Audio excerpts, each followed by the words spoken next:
අයිබං පිළිගන්නවා මගේ YouTube channel එකත් එක්ක එකතු වෙලා ඉන්න හැමදෙනාම. ඉතින් මම අද ඔබට කියලා දෙන්න කියලා හිතුවේ ඔබ දන්නවා ඔබගේ Dialog TV connection එක ඒ වගේම ඔබේ home broadband connection එක ඔබේ නමට register වෙලා තියෙන SIM පත් පවා ඔබට ෂණිකව බලා ගන්න පුළුවන් මේ කෙටි කෝඩ් එකක් තියෙනවා. ඉතින් මේ කෝඩ් එක ඔබ ඩයල් කරන්න ඕනේ මොන විදිහටද කියලා තමයි අද මම පැහැදිලි කරලා දෙන්නේ. ඩයලොග් ආයතනය කියලා කියන්නේ හැම දෙයකටම වඩා ඉදිරියෙන් ඉන්න ආයතනයක්. මේ ආයතනය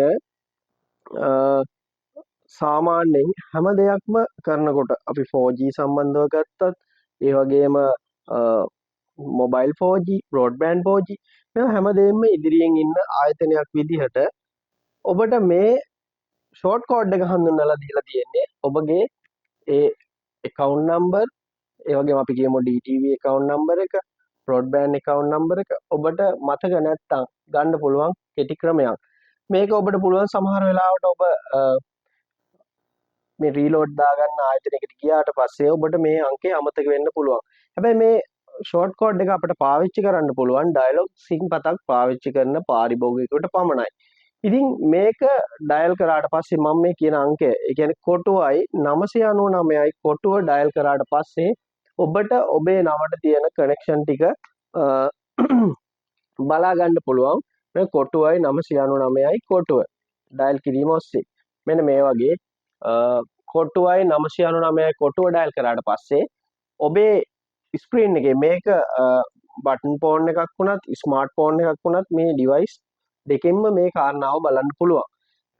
මේක ඩයල් කරාට පස්සේ ඔබට ඔබේ නමට තියෙන කනෙක්ෂන් ටික ඔබේ ඩිස්ප්ලේ එකේ පහළට පෙන්නනවා. ඉතින් අපි කියමු කනෙක්ෂන් සමහර අයගේ 3ක් තියෙනවා, සමහර අයගේ 6ක් තියෙනවා, සමහර අයගේ ඊටත් වඩා තියෙනවා. අපි 6ට වඩා තියෙනවා නම් පහළට මේක next කියලා ඔප්ෂන් එකක් තියෙනවා. next කරාට පස්සේ ඔබට ඊළඟට තියෙන කනෙක්ෂන් ටික බලා ගන්න පුළුවන්. ඉතින් Dialog TV connection එකේ account number එක ඔබට මතක නැත්නම් ඔබට ඉක්මනින් බලා ගන්න පුළුවන් කෙටි සංකේතයක් තමයි මම අද ඔබට පැහැදිලි කරලා දුන්නේ. ඉතින් මගේ යාළුවෝ මේ කොටුවයි 999යි කොටුව ඩයල් කරලා ඔබට බලන්න ඔබගේ ජංගම දුරකථන අංකය කියන්නේ සිම්පත් ඔබේ නමට අරන් තියෙන සිම්පත් ගණන ඔබට බලා ගන්න පුළුවන්. ඔබේ නමට අරන් තියෙන Dialog TV connection, broadband connection මේ සියලු දේම විස්තර ටික ඔබට පැහැදිලිවම බලා ගන්න පුළුවන් මේ ෂෝට් කෝඩ් එක ඔස්සේ. ඉතින් අද අපේ යාළුවෝ මේ සම්බන්ධව දැනුවත් වුණා කියලා හිතනවා. ඉදිරියටත් අපි අලුත් දේවල් දැනගත්ත ගමන් ඔබට ඉක්මනින්ම අපේ YouTube channel එක හරහා නරඹන්නට පුළුවන්. ඉතින් රැඳිලා ඉන්න අපේ YouTube channel එකත් එක්ක හැමදෙනාටම සුබ දවසක් කියලා ප්‍රාර්ථනා කරනවා. මම චමින්ද